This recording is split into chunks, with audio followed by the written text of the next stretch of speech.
Ikaw, busy tayo. Na, dito tayo sa payag-payag. Repair tayo ng payag-payag kay para kamada ang mga kahoy. Para hindi rin masyadong kahoy.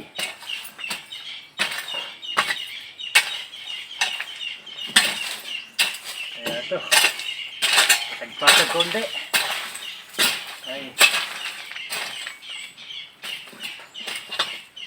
Hindi Ito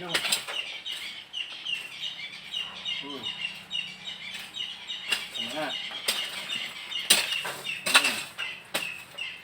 Murag. Ito. Ay. Ano ba ito?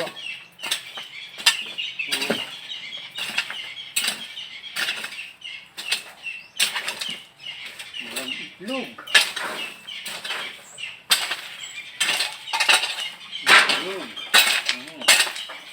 Delikado ini. Itlog sa alas. Ang laki. Tuluan talaga.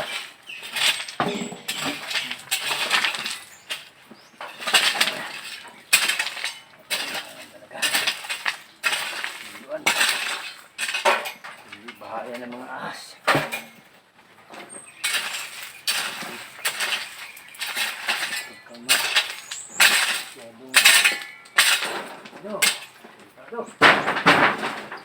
Mga wendo, taliksik, ulan-ulan, kaya dito lang tayo sa loob ng payag-payag,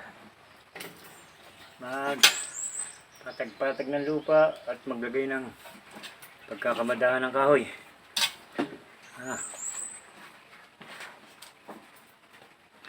Ito, lalagyan ng mga kahoy. Yun. Yung mga kahoy na hiniloan ko. Binunutan ko ng mga pako. Para ikamada dito. Lalagyan ko ng paganito dito.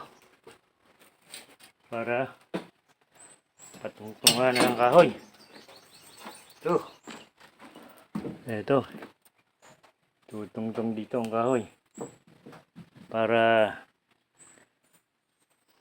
hindi anayin at hindi mababasa sa ulan. Ay para magamit pa mga kahoy. Kay sayang.